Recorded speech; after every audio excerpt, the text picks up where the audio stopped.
I was listening to the Tortured Poets Department, and I was picking up some literary references and geeking out over them because I really like literary references, especially what we call allusions, which is when you allude to something in another written format, so song in Taylor Swift's case, in the Tortured Poets Department. And I tried to find videos of people reading all of her literary references and comparing them to the original work and then her songs. And I couldn't find anything. I could find people listing them out. I could find people ranking them, people like talking about their meaning and stuff like that. But I couldn't find anybody who had read all of her literary references and compared it to her discography. So I went through her discography and I picked out every single literary reference that I could find, compiled a list, color-coded it, and ordered it by each album. So it's in order from Taylor Swift all the way to the Tortured Poets Department. And I am going to go ahead and share them with you here because I am going to be reading them.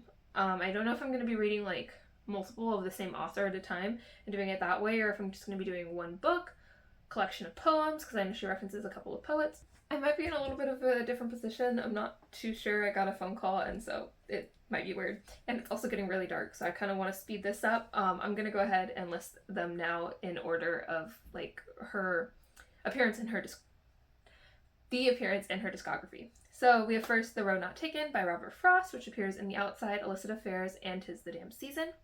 We have Romeo and Juliet by William Shakespeare, which appears in Love Story and The Albatross. The Scarlet Letter by Nathaniel Hawthorne, which appears in Love Story and New Romantics, and that one I did read in 10th grade. Snow White and the Seven Dwarfs by the Brothers Grimm in The Best Day. The Iliad by Homer, in State of Grace, You Are in Love, and Cassandra. Now, Cassandra has multiple versions of the myth of Cassandra and like the story of Cassandra, but because the Iliad covers 3 areas, I picked the Cassandra myth from the Iliad to be covered in that section. But I also picked the Achilleid by Statius because I believe the story of the Achilles heel isn't in the Iliad. I read it in the 9th grade, and I saw some other people say that it's not actually in there, it's just that Achilles is in there. So I picked a story about Achilles' heel specifically to add in. And then I have All's Well That Ends Well by William Shakespeare for All Too Well 10-minute version, and Lover. This one is not technically a literary reference so much as it's inspired by. I have The Hunger Games by Suzanne Collins, Eyes Open, and Safe and Sound, which I read in high school and I would love to reread, especially with the new Haymitch one coming out. So I decided to put that in here so that I have an excuse to reread them. I have Slaughterhouse-5 next, which I've heard is not like a for sure they're connected or referencing it in style You Are in Love, and So It Goes because of the line So It Goes. I have Alice's Adventures in Wonderland by Lewis Carroll, Wonderland, and Long Story Short. Then I have like poets and romantic movement poets and New Romantics and The Lakes. I have the story of Exodus and Now That We Don't Talk, specifically Moses. A Tale of Two Cities by Charles Dickens, Getaway Car. The Great Gatsby, which I also read in 10th grade, by F. Scott Fitzgerald, and This Is Why We Can't Have Nice Things, and Happiness. Peter Pan by J.M. Barrie in Cardigan and Peter.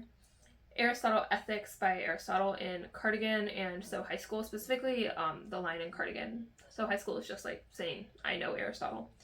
The Sun Also Rises by Ernest Hemingway in The Last Great American Dynasty, and Invisible String. And then I have another one that is supposedly like kind of a reach.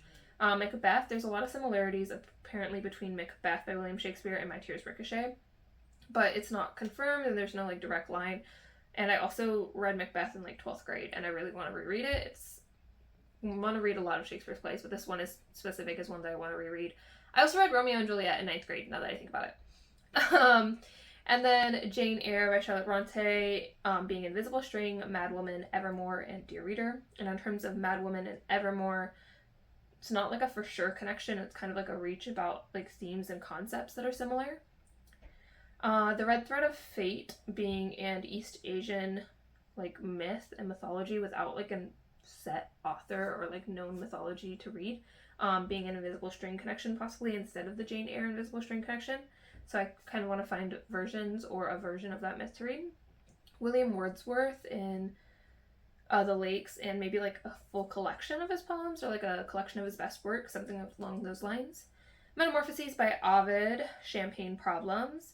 Rebecca by Daphne du Maurier, I can't say For Tolerate It and Nobody No Crime, which were not for sure No Body No Crime, which were not for sure connections, but then Taylor said that when she was writing Tolerate It, she was reading Rebecca, and a lot of it influenced that song, so that leads to confirming that connection.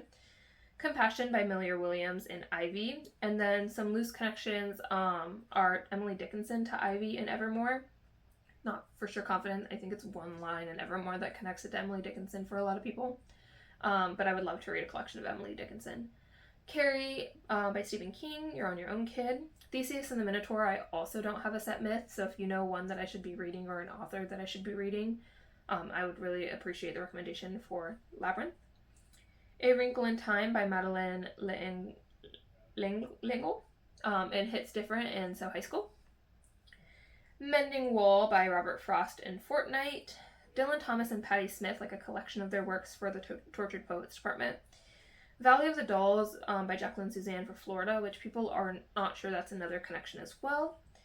At least part of the New Testament with Jesus is for Guilty of Sin because of the like rolling the stone away, like that part for Easter and the resurrection. I get the next one wrong. It's Who's Afraid of a Virginia Woolf for Who's Afraid of Little Me. Beauty and the Beast by Gabrielle Suzanne for Clara Bow, which is another not strong connection, but I put it in there. The Rime of the Ancient Mariner for Samuel Taylor Coleridge in The Albatross, and then there's a connection to Rapunzel possibly in The Albatross as well, with the Brothers Grimm version, and I have 2 other Brothers Grimm stories, so I threw in the 3rd Rapunzel as well. The Secret Garden by Frances Hodgson Burnett, and I Hate It Here. The Odyssey, which I read in 9th grade as well, by Homer and Thank You, Amy. The Bible story in Genesis of Adam and Eve for The Prophecy. Sleeping Beauty by the Brothers Grimm for The Prophecy. The Pursuit of Love by Nancy Mitford for The Bolter. And the Bible story, The Luke Parable of the Good Samaritan for the manuscript. So I'm going to read them. I don't know if I'm going to read them in order or pick up the ones that I already have. Like I already have Jane Eyre and The Hunger Games here, so I could start with those if I wanted to. I don't know if I'm going to do authors together, like Robert Frost poems together, because I think there's 2 on here. But I don't know if I can't do all the William Shakespeare's. How many are there? 3? And yeah, that'd probably be a long one. But I'm going to listen to the song, read the work, listen to the song, and if there's multiple songs, I'll listen to 3, read it, and then listen to 3. I'm going to be ranking them 1 out of 5 stars like I do for all of my reads, but I'm also going to be ranking them Quill Pens, and Quill Pens are going to be how well the literary connection is done. So for like a really strong literary reference, like where multiple lines are connecting, the themes are connecting, it's a 5. For a weaker literary reference where she's just kind of throwing the line in, it would be a 1. Do I have the Midas touch on here?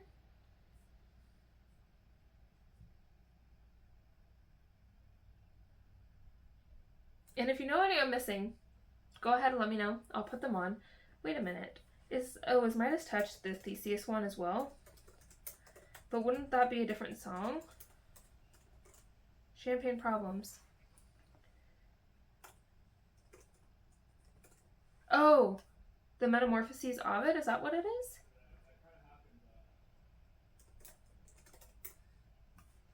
Oh yeah, I think it is. Yeah, King Midas. Okay. And if you want to do it with me, I think I'm going to make a Fable group that I'll link below so that you can follow along and do it with me. I will probably be posting on there what book I'm reading first, so that if you want to follow, go ahead and just follow that link over there and you can read it with me, alongside me. And if you just don't care and you just want to see what I post next, then you can subscribe here and I'll update you when I have figured out if I'm reading it in order or if I'm just picking random nilly, or if you have an idea of how I should read it, you can recommend something in the comments or in the club if you want to vote for our like next read, I guess, in the club. I know people do that on Fable.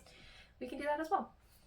And yeah, so I think that's it. Again, if you have any more of the literary references that I missed, go ahead and let me know so that I can include them. Thank you for watching. I'm gonna go because it is getting very dark because it is winter time and there's no sun.